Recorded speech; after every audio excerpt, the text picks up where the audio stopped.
Alright, ladies and gentlemen, welcome back to some more Mario Wants His Mushroom. Other yellow hat guy here. And when we last left off, we got rid of a new improved Iggy, which really wasn't new at all. And that was the end of the first world. Now we're going to go ahead and go to this next stage. Ready, aim, fire.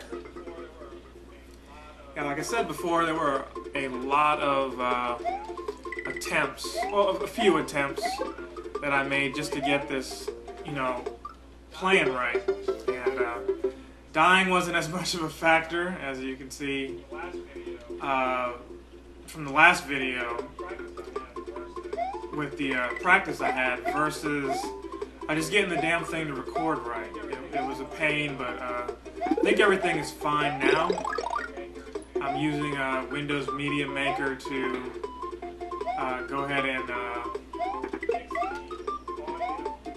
mix the audio with the video.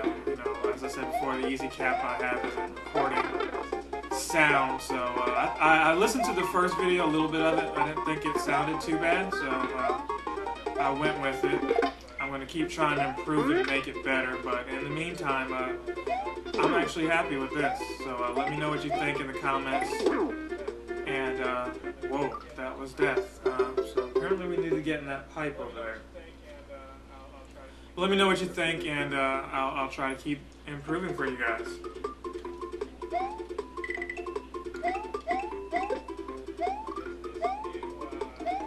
I'm into this new, I should say, it's not really new, but new to me.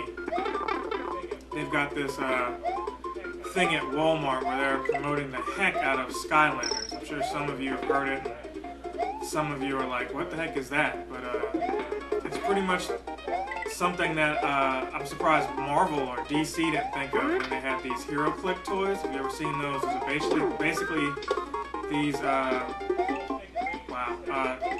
these little figurines, these statues, if you will, that you, you collect and play a game with. Someone got the right idea to say, why aren't we doing this with video games?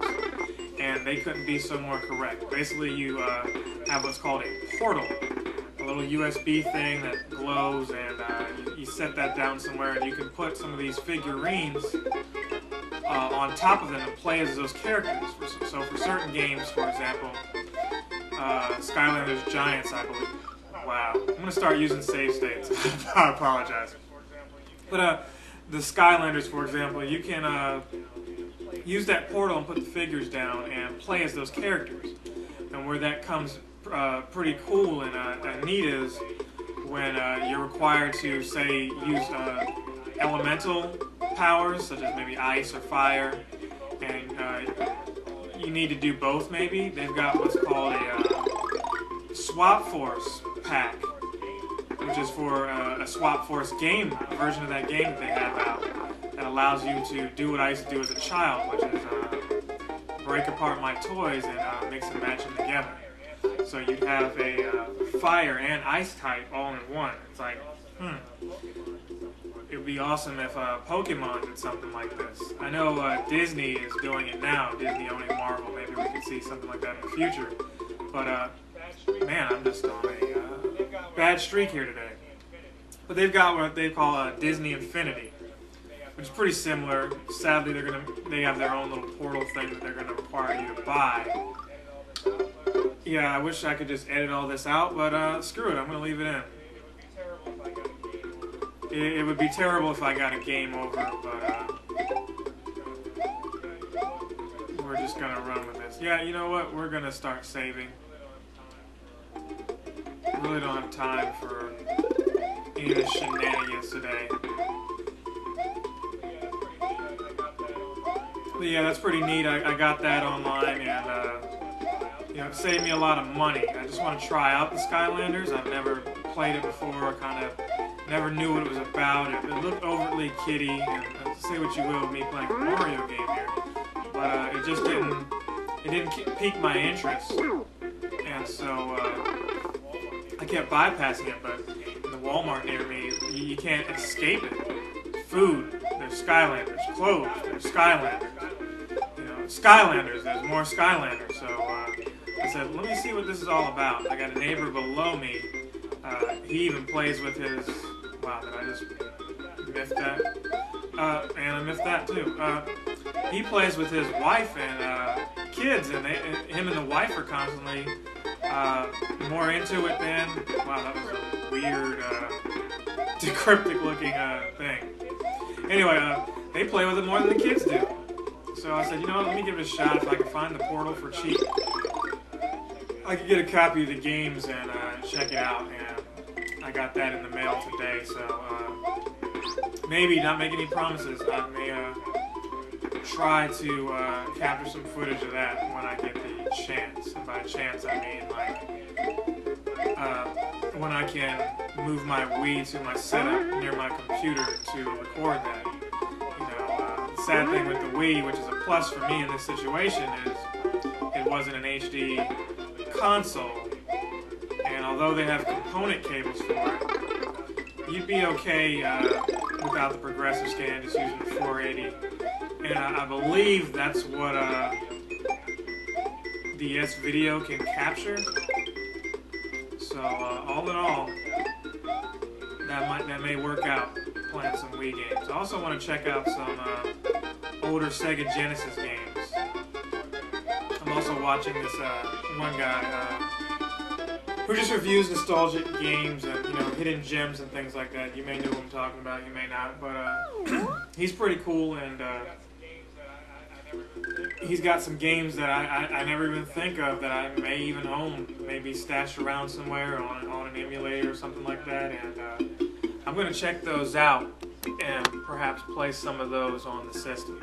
I'm going to see how we're doing on time here, because I really don't have a whole lot to spare for this, but we're pretty good right now. Got time for maybe 1 or 2 more levels. Probably just do 2 more, because that first one was... Yeah, I apologize for that first level. Quite a few deaths in there. But keep in mind, for all you critics, this is a Let's Play, not a, walkthrough. Walk. This is like, what, a bird replacing Yoshi? He does everything Yoshi does. He's even got a weird tongue. This is, well, it's different. At least I got the fire flower out of that. We're going to go ahead and, excuse me, we're going to go ahead and save right there.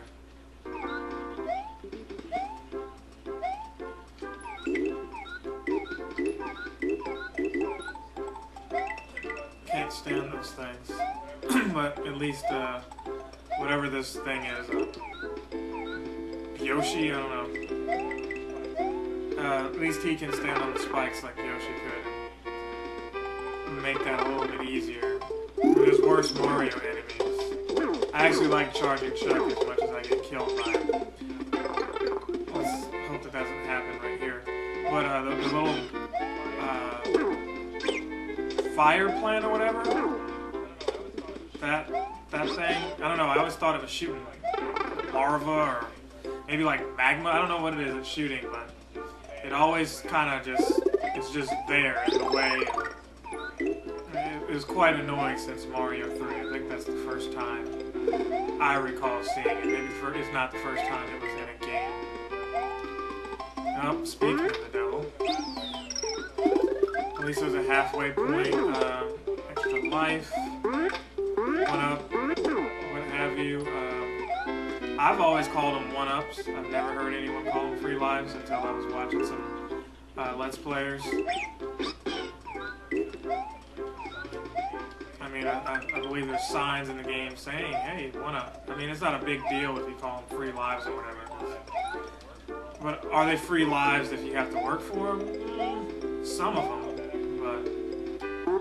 Oh, that actually kills them. I've never done that before, believe it or not. I've always just kind of avoided those things, or maybe used a cape.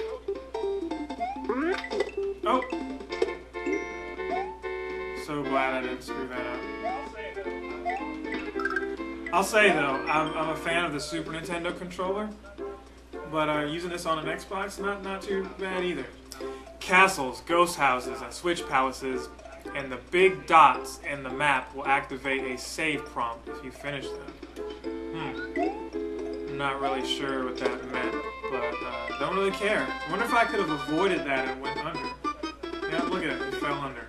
Hope that isn't a Kaizo-like death here. Okay. So I could have went over it and got a kudos moon and activated the green switch palace. Wherever that is. Maybe if we went back to that that red dot in the first world, we could have gotten the green switch palace. That's what I imagine was there. We might go back and do that, we might not. We're going to do Into the Sky, and that'll be it for this video. Let's go ahead and check this out. Oh, so I lose my bird friend, and they're forcing me to continue. Okay. Because that's fair. Makes you wonder if you can go back to that same level. Oh, crap. Woo! I don't know how. Screw it. I'm alive. I don't know how, but yeah, this is going to be a lot of save stating on this. Again, I apologize as always, but this is supposed to be stress relief, not stress inducing.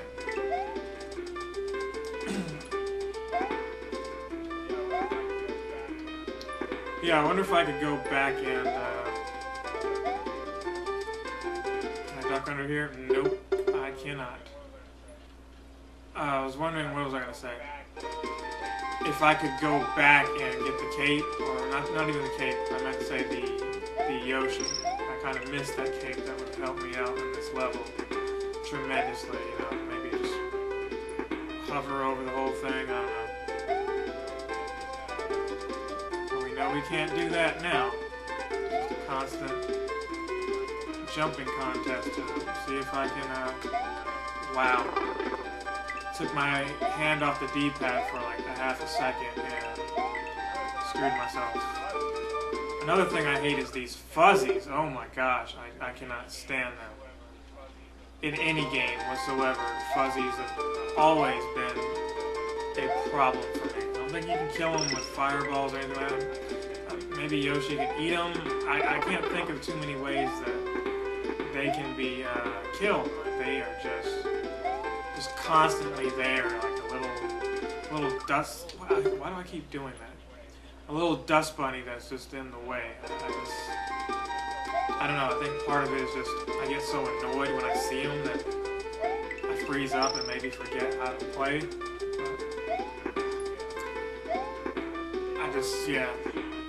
And they always tend to be placed in stages that are in the sky too. I mean, not because this level is called In the Sky, but hey, maybe the creator of this hack was thinking the exact same thing that I'm pointing out. We're always in these sky levels where you don't have room to really move around. I guess that makes sense for them to be in this kind of level, a challenge or what have you. But yeah, we're gonna go ahead and save this too. At least I got past one of those ugly son of a Crichtons. Alright, so far so good.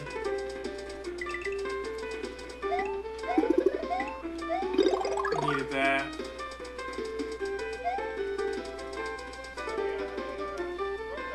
So yeah, I wrote that letter, if I didn't mention it before, I wrote a letter to Sprint about my bill. Remember the last video, I spoke a little bit about that, my grievances.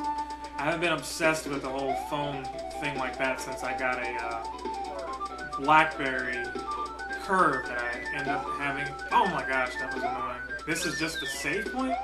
BlackBerry Curve that I bought off a guy, and it had a bad ESN. He wasn't aware, the bill was unpaid, or he knew, or however. Either way, he stopped picking up the phone when I went to the Sprint store, and I was out of 50 bucks. I can't remember how I got over, and I either traded that phone in, or let's go ahead and save here. Traded that phone in, or put it towards another one of the same price. I think that's how it went. And gave my other phone to somebody else. But yeah, this is almost the same thing happening again, where I'm happy with the phone I've got this time, unlike the situation I'm describing. But I got to have a lower plan for what I use, you know. So I wrote them the letter. We'll see what happens. Maybe later on in the week I might get a phone call or something, letting me know they're going to work with me. Maybe not. You know, closed mouth don't get fed. So you got to speak up when you feel wronged or you're unhappy with something.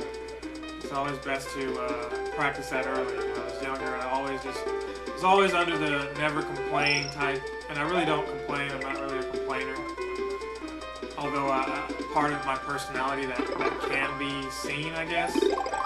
But you know, you get older with experience. You don't let mountains become molehills, or the things that you used to view that way, you don't anymore. But I digress. We'll see what's happening with Sprint, I hope, in the near future. If you look online, you can see a lot of their phones go for cheaper than the AT&T and even the Verizon counterparts. Just because you can't really do anything with them other than stay on Sprint. Yeah, I'm told you can unlock them, but when you unlock them, are they still just, you know, are they for your country or international only? That's the story I'm hearing. It's like, yeah, it's unlocked and you can use it wherever you want, but only in somewhere outside of North America. And what kind of fun is that? I gotta move to utilize this phone. It's better off not having it, if you ask me. However, you know, I'll pay a little more for a good quality data package. You know, I would pay a little more for that, but right now I don't see it being too worth it. I've got, you know, the 4S and I'm good with that, but 5C would be nice, especially to at least get it before the 6 comes out. A lot of generational gaps take place where, you know, the first generation is no longer supported once a third generation comes out, and so on and so on, that whole domino effect. I'm sure there's a more technological term to describe that, but for people like me who watch for deals and pawn shop, thrift store, and all that, you got to be quick when you're trying to get the most for your dollar. You're trying to get the best product at the lowest possible price. You got to pay attention to those things, and with one of those new phones coming out in September, for me, I'm thinking it's either Galaxy S4 and up, or I'm sticking with the iPhone. So next time when we come back, boomerang effect. Thanks, guys. Have a good one.